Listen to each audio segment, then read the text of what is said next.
आज हमारे घर में दीदी की शादी थी और मैं बहुत खुशी से उड़ती फिर रही थी। कितनी सब्र के बाद ये दिन आया था।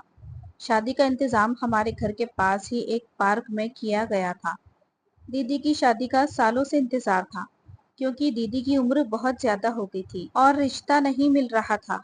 लेकिन फिर कुछ ऐसा हुआ कि एक बहुत अच्छी जगह से रिश्ता तय हो गया और फौरन ही शादी की तारीख भी पक्की कर दी गई।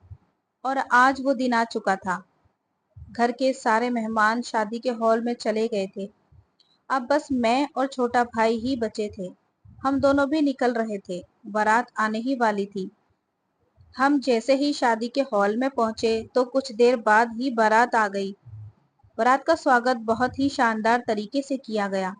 शादी की सारी रस्में होने लगी और फिर पंडित जी ने फेरों के लिए भी बुला लिया। बहुत ही खुशी भरे माहौल में दीदी की शादी हुई थी। और फिर ठीक विदाई से पहले मेरी दीदी की सास ने अजीबोगरीब शर्त हमारे सामने रख दी। ऐसी शर्त सुनकर हम सब लोग हैरान रह गए थे। शर्त सुनकर हम सब लोग हैरान रह गए और उनकी जिद थी कि इस शर्त को हर हाल में पूरा किया जाए। हम सब लोग एक दूसरे का मुंह देखते रह गए। मेहमान भी आपस में कानाफूसी करने लगे। ऐसा तो ना कभी पहले देखा था ना सुना था। मेरा नाम रानी है और दीदी का नाम ज्योति। मेरी उम्र 24 साल हो चुकी है, लेकिन दीदी मुझसे 4 साल बड़ी है। दीदी की उम्र 28 साल हो चुकी है।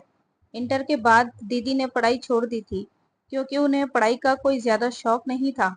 वो कुकिंग में और बेकिंग में किस्मत आजमाना चाहती थी। वो अपना एक छोटा सा बेकरी खोलना चाहती थी, जिससे वो बिजनेस कर सके। हम सब ने दीदी को सपोर्ट भी किया था और हम भी यही चाहते थे कि अगर दीदी का रुझान इस तरफ है तो जरूर उन्हें ये काम करना चाहिए। दीदी ने घर पर ही कुकिंग और बेकिंग का छोटा सा सेटअप बना लिया था और लोगों को होम डिलीवरी भी करने लगी थी। पापा दीदी के इस बिजनेस में उनका साथ देते थे और दीदी को पूरी तरह से सपोर्ट कर रहे थे। पापा डिलीवरी दे आते थे और दीदी ऑर्डर के अनुसार खाना तैयार कर देती थी। हमारा अच्छा चल रहा था और पापा की भी एक कंपनी में नौकरी थी। उनकी तनख्वाह भी अच्छी थी, इसलिए हमें पैसों की कोई तंगी नहीं थी। जैसे ही दीदी का बिजनेस थोड़ा फैलना शुरू हुआ तो पापा ने एक डिलीवरी बॉय रख लिया, जो हर ऑर्डर के हिसाब से पेमेंट लेता और खाना दे आता। मैं अभी इंटर में ही पढ़ रही थी जब दीदी ने ये बिजनेस शुरू किया था। मुझे पढ़ने का बहुत शौक था और मैं मास्टर्स करके किसी अच्छे से कॉलेज में प्रोफेसर बनना चाहती थी। उन्हीं दिनों घर में मम्मी पापा ने दीदी की शादी की बात करना शुरू कर दिया। हालांकि दीदी ने कहा भी था कि अब मेरा बिजनेस चलने लगा है, मुझे कुछ समय और दें ताकि मैं अच्छे से सेटल हो जाऊं। लेकिन मम्मी पापा ने कहा कि शादी के लिए यही समय है, बाकी अपना शौक बाद में पूरा करती रहना। मम्मी पापा की जिद की वजह से दीदी के लिए रिश्ता देखना शुरू कर दिया गया। हर एक को दीदी के रिश्ते के लिए कहा गया, लेकिन न जाने क्या बात थी। देखने में दीदी प्यारी भी थी और पहनने ओढ़ने का सलीका भी था।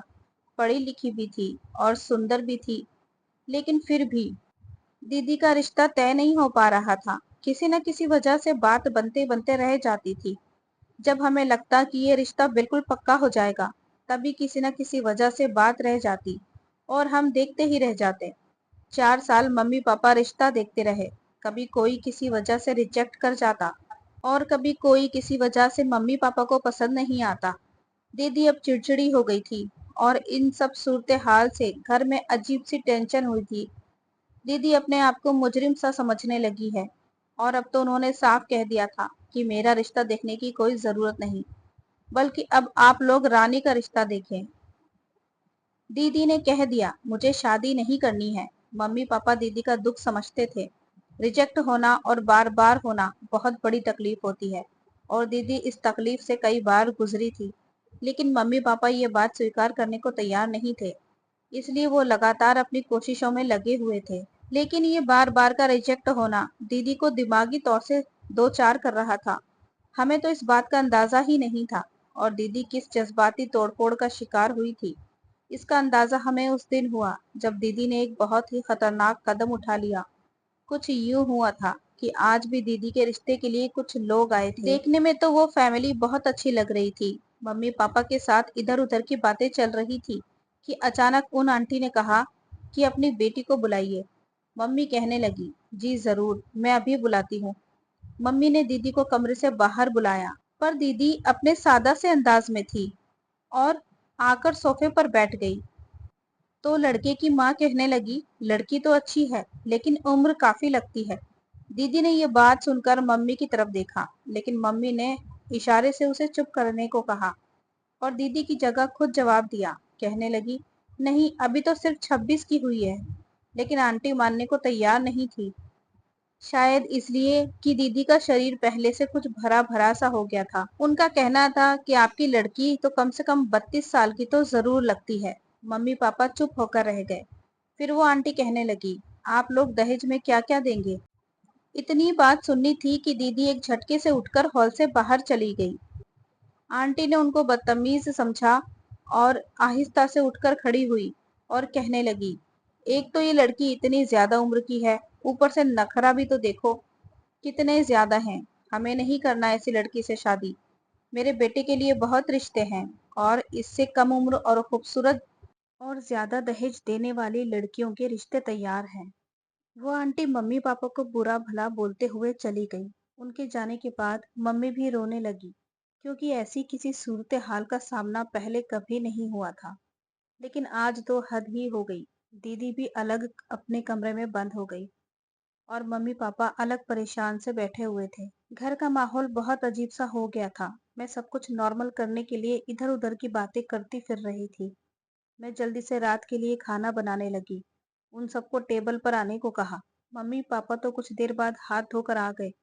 मैंने दीदी को भी आवाज दी और वो बाहर आने को कहा, लेकिन दीदी ने दरवाजा नहीं खोला। मैंने 2-3 बार दरवाजा खटखटाया, लेकिन अंदर से कोई आवाज नहीं आई। मैंने परेशानी से पापा की तरफ देखा तो वो भी नजरें चुरा गए। मजबूरन हम लोग ही खाना खाने के लिए बैठ गए। हमारा ख्याल था कि दीदी कमरा बंद करके रो रही होगी, लेकिन अब तो इस बात को 4 घंटे गुजर चुके थे और दीदी ने अभी तक भी दरवाजा नहीं खोला था।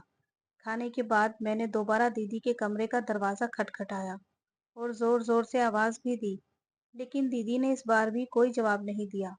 मुझे अब कुछ चिंता होने लगी थी, इसलिए मैंने पापा से कहा कि मुझे कुछ ठीक नहीं लग रहा। आप कैसे भी करके इस दरवाजे को खोलिए। मुझे बहुत टेंशन हो रही थी दीदी की। अब तो पापा भी घबरा गए थे, क्योंकि दीदी ने पहले ऐसा कभी भी नहीं किया था। इसलिए पापा ने और छोटे भाई ने मिलकर दरवाजा तोड़ दिया। लेकिन दरवाजा टूटते ही जो सामने का मंजर आया, उसने हमारे पैरों तले से जमीन सरका दी। दीदी सामने ही अपने बिस्तर पर औंधे मुंह गिरी हुई थी। मैं एकदम से आगे बढ़ी और दीदी को सीधा किया। दीदी बिल्कुल बेसुध पड़ी थी और उनके मुंह से हल्का सा झाग भी निकल रहा था। हम बहुत घबरा गए। मैं परेशान होकर उनकी नब्ज चेक करने लगी, जो बहुत हल्की हल्की सी चल रही थी। मैंने पापा से कहा कि पापा, दीदी को क्या हो गया? जल्दी से दीदी को अस्पताल लेकर चलते हैं। मम्मी पापा के तो हाथ पैर ही सुन्न हो गए थे। जवान बेटी को इस हालत में देखना बहुत ही हिम्मत का काम होता है। हम सभी इस समय दीदी को लेकर अस्पताल गए। वहां पर इमरजेंसी में उनका ट्रीटमेंट किया गया।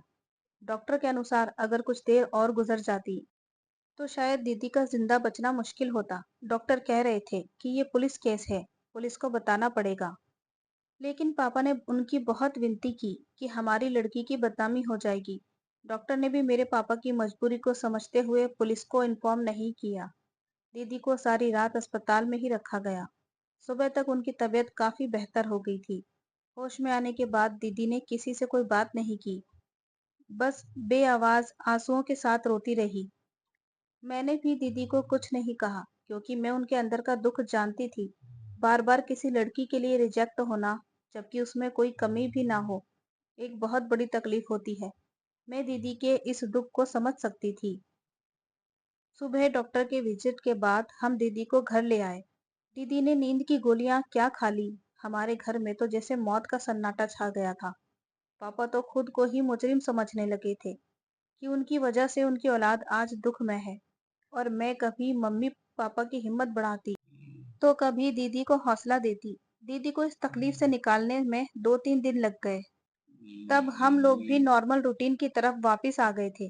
लेकिन अब कभी कभी मैं दीदी को समझाती रहती कि अगर तुम्हें कुछ हो जाता तो मम्मी पापा क्या करते। उनकी जिंदगी में पहले क्या कम परेशानियां थी जो अब तुम उनको और परेशान कर रही हो और उन्हें औलाद का दुख दे रही हो। मैंने दीदी को बहुत समझाया और वो शर्मिंदगी से सर झुकाए बैठी रहती, कुछ भी ना कहती। इस हादसे के बाद दीदी काफी खामोश रहने लगी थी। हाँ, उन्होंने एक चीज नहीं छोड़ी थी और वो था उनका काम। वो अपने काम के मामले में बहुत ईमानदार थी और वक्त पर उसे पूरा करती थी। कुछ दिन शर्मिंदगी की हालत में रहने के बाद एक दिन दीदी ने मम्मी पापा के पास जाकर हाथ जोड़कर उनसे माफी मांगी। मम्मी पापा भी शायद इसी इंतजार में थे। दीदी को सीने से लगा लिया और तीनों ऐसे रोने लगे जैसे आज सच में दुख के बादल घिर आए हों। उसके बाद घर में सब कुछ नॉर्मल हो गया। कुछ दिन बाद मम्मी पापा दीदी से रिश्ते की बात करने वाले थे, तो मैंने उन्हें मना कर दिया कि आप दीदी की हालत को देखते हुए कुछ समय के लिए कोई रिश्ता ना देखें और ना ही किसी को घर पर बुलाएं। मेरी बात भी उनको समझ आ गई थी, इसलिए उन्होंने दोबारा रिश्ते के लिए कोशिश नहीं की। दीदी के बाद मेरा नंबर था, लेकिन मुझे अभी शादी ही नहीं करनी थी क्योंकि मैं अब मास्टर्स करने लगी थी और मैं एक कॉलेज में प्रोफेसर के जॉब के लिए अप्लाई भी कर रही थी। मेरा शौक था कि मुझे गवर्नमेंट कॉलेज में ही नौकरी मिल जाए। पढ़ाई के मामले में मैं बहुत अच्छी थी, मेरे रिजल्ट भी काफी अच्छे थे और मैं नौकरी ढूंढ रही थी। उधर घर वाले भी मेरी दीदी के लिए अब रिश्ता ढूंढ रहे थे कि उन्हीं दिनों अंकित का रिश्ता दीदी के लिए आया। हमारे मोहल्ले में ही जानने वाले थे जिनके जरिए ये रिश्ता आया था। पापा ने कहा अगर उन्हें वो पसंद आती है तो हम रिश्ते की बात आगे चलाएंगे। जिन अंकल ने पापा को रिश्ते के बारे में बताया था उन्होंने भी हामी भर ली और ठीक 2 दिन बाद लड़के वालों को आने का टाइम दे दिया। मम्मी और पापा ने अच्छा खासा इंतजाम किया था। हमें पूरी उम्मीद थी कि रिश्ता पक्का हो जाएगा, इसलिए हमने भी उसी हिसाब से तैयारी की थी और वही हुआ जिसकी हमें उम्मीद थी। मेहमानों की अच्छी तरह खातिर की गई थी और बारात के दौरान एक दूसरे के जरूरी मामलात भी निपटा लिए गए थे। दीदी भी डरते डरते सामने आई थी क्योंकि उन्हें डर था कि शायद आज भी उन्हें रिजेक्ट कर दिया जाएगा। लेकिन दीदी के बैठने के थोड़ी देर बाद ही उन्होंने दीदी के सामने ही रिश्ते के लिए हाँ कह दी और दीदी के हाथ पर शगुन के तौर पर कुछ पैसे भी रख दिए। मम्मी पापा का मुंह खुला का खुला रह गया क्योंकि उन्हें उम्मीद नहीं थी कि इतनी जल्दी ये रिश्ता तय हो जाएगा। इसलिए उन्होंने इस वक्त कोई भी एतराज नहीं दीदी किया। शर्माकर अंदर चली गई और अंकित के साथ दीदी का रिश्ता पक्का हो गया। मैं खुद भी दीदी के लिए बहुत खुश थी। आखिरकार उनके सब्र का फल उन्हें मिलने वाला था। एक पढ़ा लिखा लड़का था, अच्छा डॉक्टर था, उनका जीवन साथी बनने वाला था। वहीं पर बैठे बैठे लड़के वालों ने मम्मी पापा को भी अपने घर पर इनवाइट कर लिया। 3 दिन के बाद मम्मी पापा को लड़के वालों की तरफ जाना था। हमने भी अपनी तरफ से खूब बढ़ चढ़ कर तैयारी कर ली थी और 3 दिन के बाद मम्मी पापा अंकित के घर चले गए।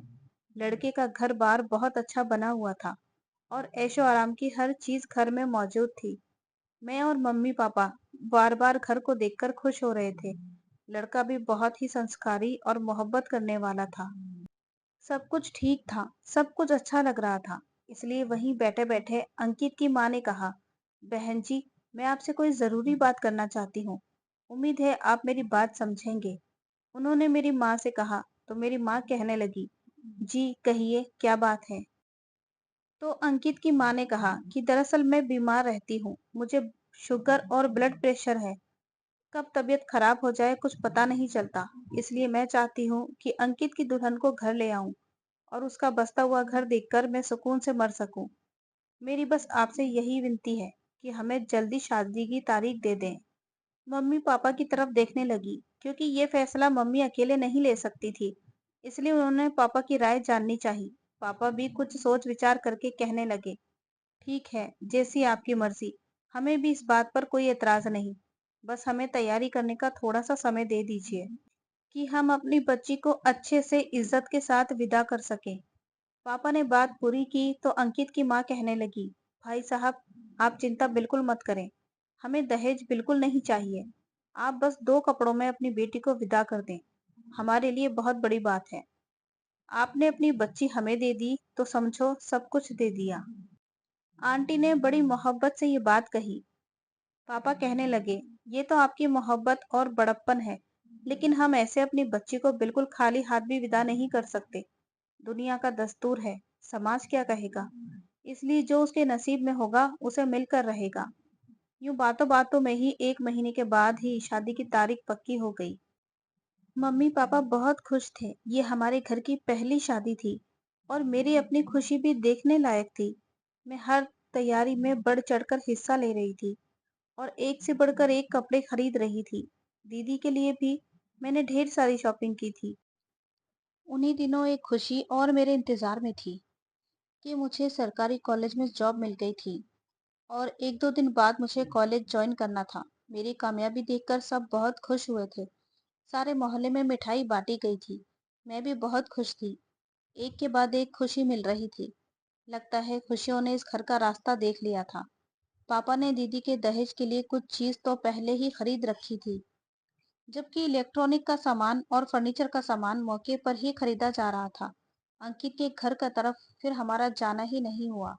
ہم شادی کی تیاریوں میں پوری طرح سے بزی ہو گئے تھے کہ وہاں پر دوبارہ نہیں گئے، جبکہ انکت کے گھر والے 1-2 بار آئے بھی تھے دیدی کی ناپ لینے کے لیے۔ وہ لوگ 2-3 بار آئے تھے۔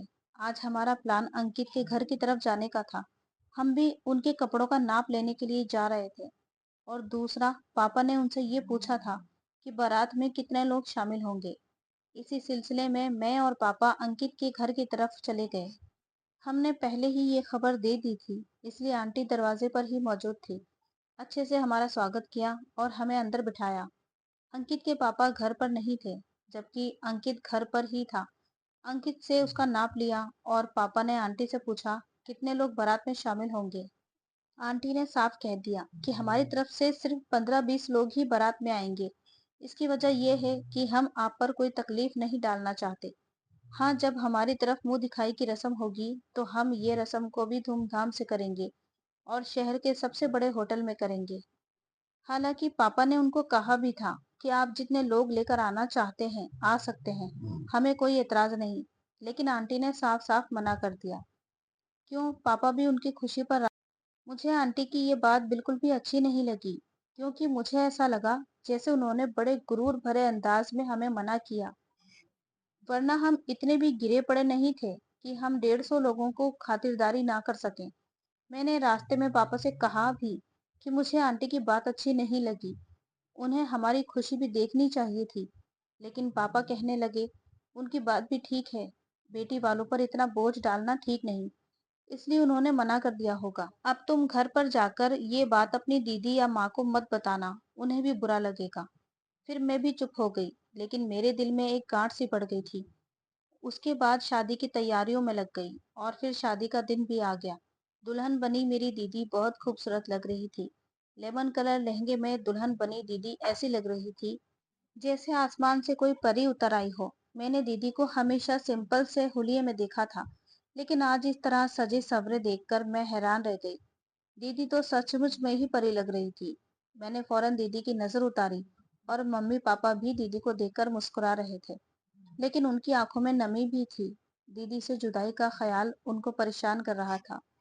بارات آ چکی تھی، شادی کی رسمیں اچھے طریقے سے ہو چکی تھی، لیکن اچانک ایک ایسی بات ہو گئی جس میں سب لوگوں کو ہلا کر رکھ دیا۔ انکت کی ماں نے ممی سے کہا کہ ان کے یہاں رواج ہے کہ جب بھی دلہن کو ودا کروا کر لے جاتے ہیں تو گھر لے جانے سے پہلے اسے اسپتال لے کر جاتے ہیں اور اس کے بعد ہی گھر پر لے جاتے ہیں۔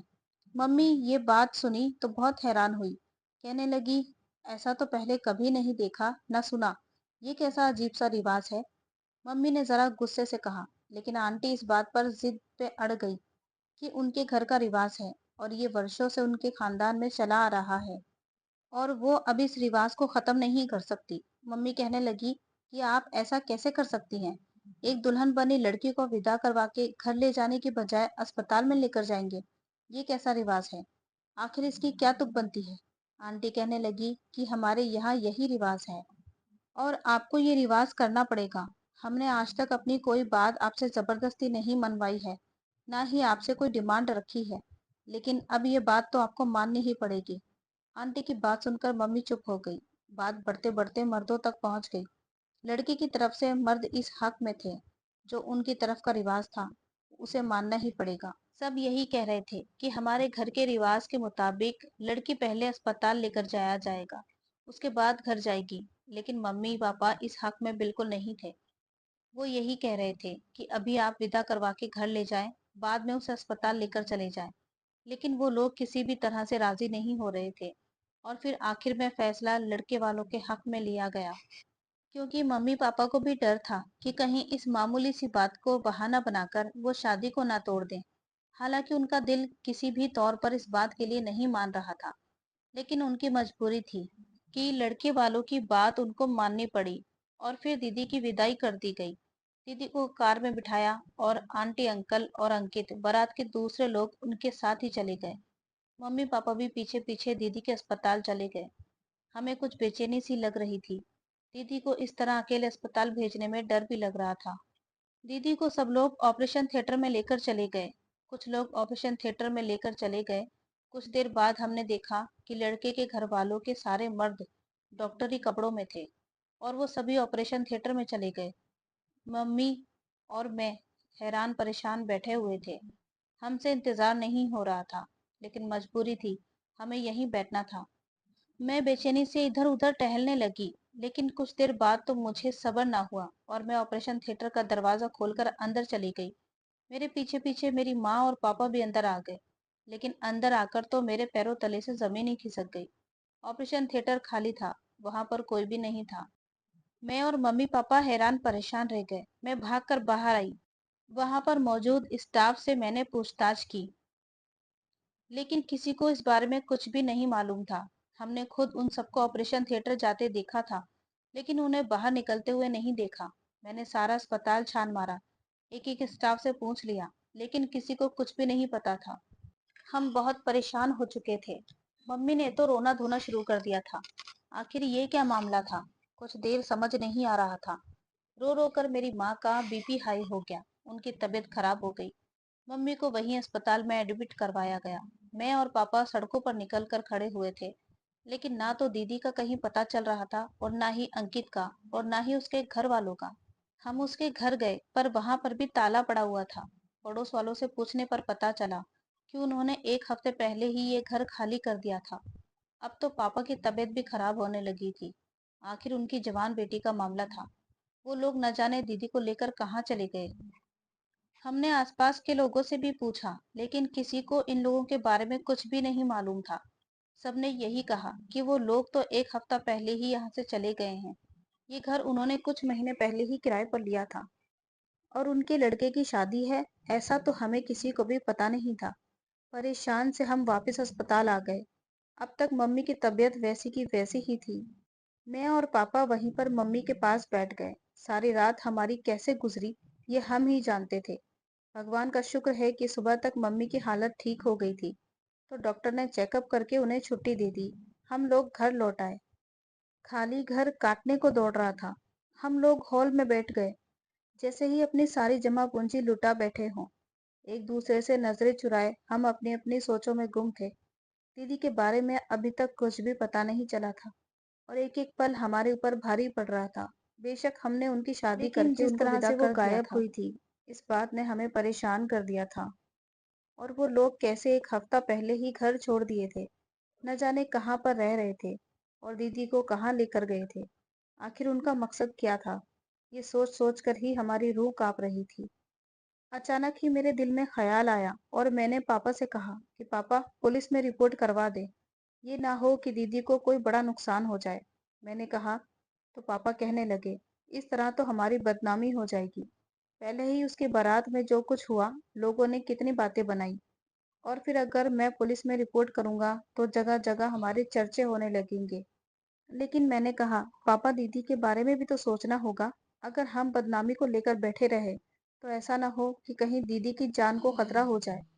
پاپا چپ ہو گئے۔ ممی بھی روتے ہوئے کہنے لگی کہ رانی بالکل ٹھیک کہہ رہی ہے، آپ پولیس میں رپورٹ کر دو، کہیں سے بھی مجھے میری بچی واپس لا کے دو۔ نہ جانے وہ کس حال میں ہوگی، وہ ظالم کون لوگ ہیں، میری بچی کو نہ جانے کہاں لے گئے۔ ممی نے روتے ہوئے کہا تو پاپا جھٹکے سے اٹھ کر اندر چلے گئے۔ مجھے بھی اس بات کا احساس تھا کہ اگر ہم دونوں بہت پریشان تھے تو پاپا بھی ہم سے زیادہ پریشان تھے۔ سمے تیزی سے گزر رہا تھا، لیکن ہمارے لیے تو ایک ایک پل صدیوں جیسا تھا۔ ہماری نیندیں اڑ چکی تھی۔ میں نے پاپا سے بہت کہا کہ پولیس میں رپورٹ کروا دو، لیکن پاپا نے یہی کہا کہ آج کی رات دیکھ لیتے ہیں، کل پولیس میں جا کر رپورٹ درج کروا دوں گا۔ میں نے بھی پاپا کی ضد کے آگے ہار مان لی۔ پاپا کچھ سوچ کر ہی کہہ رہے ہوں گے، ممی کی طبیعت ہر تھوڑی دیر میں خراب ہو جاتی اور ان کا شوگر بڑھ جاتا، کبھی بی پی ہائی ہو جاتا۔ میں کبھی ممی کو دیکھتی تو کبھی پاپا کو۔ یہ سمے ہمارے لیے بہت مشکل تھا۔ ساری رات ایسے ہی گزر رہی تھی اور دیدی کا اب تک کچھ بھی پتا نہیں چل رہا تھا۔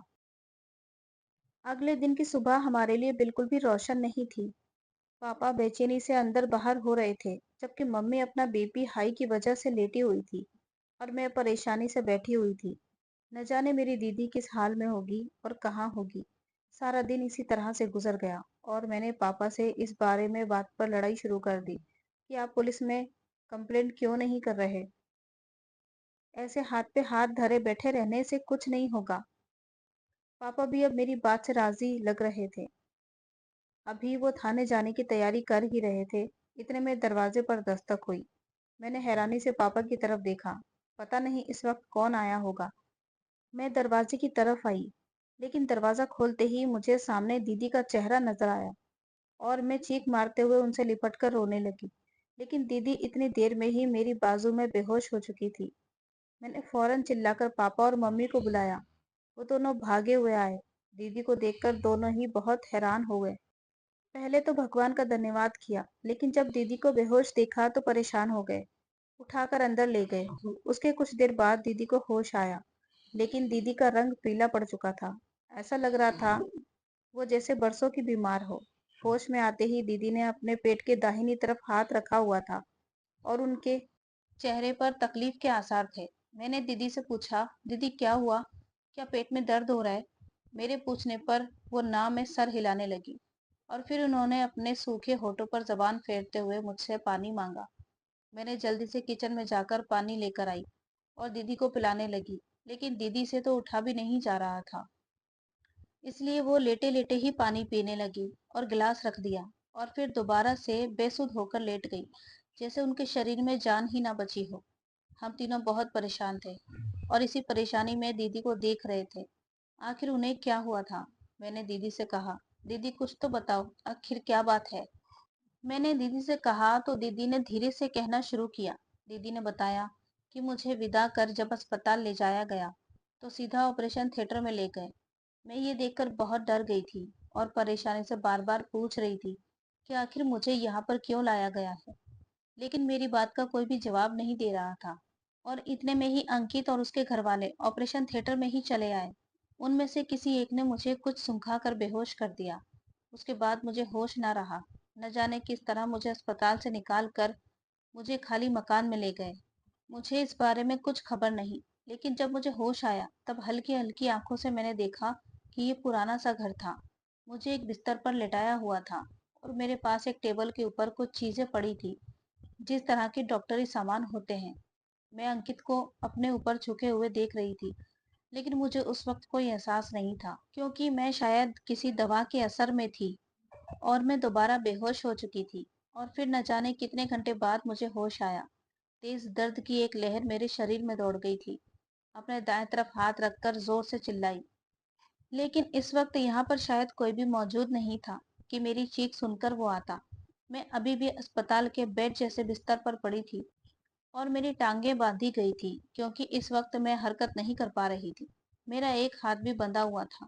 میں نے پریشانی سے گھوم کر دیکھا، لیکن وہاں پر مجھے کوئی بھی نظر نہیں آیا۔ یہ جگہ عجیب سی تھی اور یہاں پر کوئی بھی موجود نہیں تھا۔ مجھے بہت ڈر لگ رہا تھا، لیکن مجھے یہاں سے نکلنے کی کوئی بھی صورت نظر نہیں آ رہی تھی۔ اور میرے پیٹ کے دائیں طرف جو درد ہو رہا تھا، اس کی لہر پورے شریر میں ایسے دوڑ رہی تھی جیسے میری جان ہی نکل جائے گی۔ ایسی بے بسی اور درد میں ڈوبے احساس میں نہ جانے کتنا سمے گزر گیا۔ پھر شام کو میں نے انکت کو دیکھا، وہ مجھے ہی دیکھنے آیا تھا۔ میں نے اسے پوچھا کہ آخر تم نے میرے ساتھ کیا کیا؟ میں تمہاری پتنی ہوں، تم نے میرے ساتھ یہ سب کیا کیا ہے؟ لیکن وہ کہنے لگا، تم میری پتنی نہیں ہو، میں تو یہ شادی اپنے مقصد کو حاصل کرنے کے لیے کرتا ہوں۔ اس نے عجیب سے شبدوں میں کہا تو میں نے پوچھا، مقصد کیسا؟ तो वो कहने लगा, इंसानी अंगों का कारोबार करता हूँ और जवान लड़कियों के अंग बेचता हूँ। जब मेरे पास डिमांड आती है तो मैं उन्हें महंगे दामों पर बेच देता हूँ, और खासकर कुंवारी जवान लड़कियों के अंग लोग बहुत ही जल्दी खरीदते हैं, क्योंकि ये किसी न किसी को डोनेट करने के भी काम आता है और फिर दवाइयों में भी इस्तेमाल होते हैं, और मेकअप बनने के सामान में भी इनका इस्तेमाल किया जाता है। मेरे पास अभी कुंवारी लड़की के गुर्दे की डिमांड थी। बहुत अमीर पैसे वाली फैमिली है, उसे अपनी इकलौती बेटी के लिए एक गुर्दे की डिमांड थी, और वो मुझे उसकी मुंह बोली कीमत देने के लिए तैयार था। इसलिए मैंने तुमसे शादी करने का नाटक किया और तुम्हारा एक गुर्दा निकाल लिया। मैंने दुगने दाम पर बेच दिया है। अब तुम तब तक मेरे पास हो जब तक दूसरे गुर्दे की डिमांड नहीं आ जाती। उसके बाद मैं तुम्हारा काम तमाम करके तुम्हें कहीं फेंक दूंगा। तुम्हारे घर वाले यहाँ तक कभी भी नहीं पहुंच पाएंगे। उसकी ये बातें सुनकर मैं डर गई। कुछ देर बाद अंकित वहां से चला गया। मुझे सोचने का मौका मिला। मैं वहां से भाग जाना चाहती थी। मैं इस तरह यहाँ पर नहीं मर सकती थी, इसलिए मैंने आसपास नजर घुमाकर भागने का सोचा, लेकिन मुझे रस्सियों से बांधा गया था। मेरे एक हाथ की रस्सी जरा ढीली थी, वो शायद इसलिए कि मैं अपने करीब पड़ी कोई चीज उठा सकूं। इसलिए मैंने कोशिश करके कुछ ही दूर पर पड़ी कैंची उठाई और एक एक करके अपने हाथ पैरों की रस्सियां काटने लगी। कुछ देर की मेहनत और तकलीफ बर्दाश्त करने के बाद मैं रस्सियां काटने में कामयाब हो गई और फिर मैं वहां से भाग निकली। ये जगह शहर से बहुत दूर थी। मेरा एक गुर्दा भी अभी अभी ऑपरेशन करके निकाला गया था। मुझे भागते हुए बहुत ही तकलीफ हो रही थी, लेकिन मैं किसी न किसी तरह सड़क किनारे पहुंच गई और वहां से लिफ्ट लेकर घर चली आई। दीदी ने अपनी दुख भरी दास्तान सुनाई तो हम सब अपनी जगह पर पत्थर के हो गए थे। कैसे जालिम लोग थे! वो इतने जालिम और इतनी खतरनाक थे। किस तरह से वो लड़कियों के साथ ऐसा कर सकते थे! इतना घिनौना खेल खेलते हुए उनकी रूह नहीं कांपी। शुक्र है कि दीदी की जान बच गई। अभी सिर्फ एक ही गुर्दा गया, वरना तो वो न जाने दीदी के साथ क्या करते। पापा इस समय उठकर बाहर चले गए। मुझे मालूम हुआ था वो कहाँ गए हैं। जो काम वो पहले नहीं कर रहे थे वो अब करने गए हैं। पापा ने पुलिस में कंप्लेंट करने। दीदी को इन सब से निकलने में बहुत समय लगा, लेकिन वो दिमागी तौर पर बहुत ज्यादा डिस्टर्ब हो चुकी थी। इस हादसे को एक साल गुजर चुका था। पापा की मेहनत रंग लाई और अंकित पकड़ा गया, और दीदी ने उसे पहचान कर उसके खिलाफ एक मजबूत केस करवा दिया। अंकित अब पुलिस हिरासत में है और पुलिस उसकी अच्छी खातिरदारी कर रही है, और पुलिस की खातिरदारी से अंकित अपने और अपने साथियों का भी पता बता दिया है। उनको भी पुलिस ने अपनी हिरासत में ले लिया है। धीरे धीरे दीदी जिंदगी की तरफ लौटने लगी थी, और अब उन्होंने मम्मी पापा के सामने हाथ जोड़कर विनती की थी कि मेरी शादी का नाम भी मत लेना। और वो अब दोबारा से अपने बिजनेस शुरू कर चुकी थी। दीदी का रेस्टोरेंट चलने लग गया था। मम्मी पापा ने कभी हमारे सामने शादी की बात नहीं की। दीदी तो भूल कर भी शादी का नाम नहीं लेती थी। उनका यही कहना था कि शादी जिंदगी का कोई जरूरी हिस्सा नहीं है। मर्द के साथ के बिना भी औरत अपने पैरों पर खड़ी हो सकती है और अपनी जिंदगी अकेले भी गुजार सकती है। लेकिन मम्मी पापा के दिल में कहीं ना कहीं ये तो जरूर था कि उनकी दोनों बेटियां अपने घर की हो जाएं। लेकिन दीदी के साथ हुए हादसे की वजह से वो इतना ज्यादा डर चुके थे कि वो शादी का नाम नहीं लेते थे। इस हादसे को अब 3 साल गुजर चुके थे। दीदी की उम्र भी तकरीबन 31 साल की हो चुकी थी, और मेरी उम्र भी 27 साल की हो चुकी थी। दीदी के साथ साथ पापा को मेरी टेंशन भी सताए रहती थी कि मेरी उम्र भी शादी के लिए निकलती जा रही थी, लेकिन वो कह नहीं सकते थे। और उस दिन मम्मी पापा की मुश्किल हल हुई जब मुझे अपने एक प्रोफेसर से मोहब्बत हुई। संजय मेरे ही कॉलेज में प्रोफेसर थे। हम दोनों के बीच अच्छी खासी बातचीत होती थी, लेकिन एक दिन संजय ने मुझे प्रपोज कर दिया। मुझे भी संजय में कोई कमी नजर नहीं आती थी, और शायद मैं भी दिल ही दिल में संजय को पसंद करती थी। मैंने मम्मी पापा को बताया तो मम्मी पापा खुश हो गए। दीदी भी खुश हो गई। चट मंगनी और पट ब्याह हो गया। मैं दुल्हन बनकर संजय के घर आ गई। संजय बहुत अच्छा था, मेरा बहुत ख्याल रखता था। जिंदगी में कोई कमी नहीं थी, हर तरफ खुशियां ही खुशियां थी। बस कभी कभी दीदी का सोचती हूँ तो दिल उदासी से भर जाता है, और भगवान से प्रार्थना करती हूँ कि संजय जैसा ही कोई जीवन साथी मेरी दीदी की जिंदगी में भी आ जाए और उन्हें जिंदगी की सारी खुशियां मिल जाए। वीडियो कैसा लगा कमेंट करके जरूर बताएं। पसंद आया हो तो लाइक करें और चैनल को सब्सक्राइब करें, और बेल आइकन दबाना ना भूलें। ملتے ہیں پھر ایک نئی ویڈیو کے ساتھ، تب تک اپنا خیال رکھیں۔ Thanks for watching.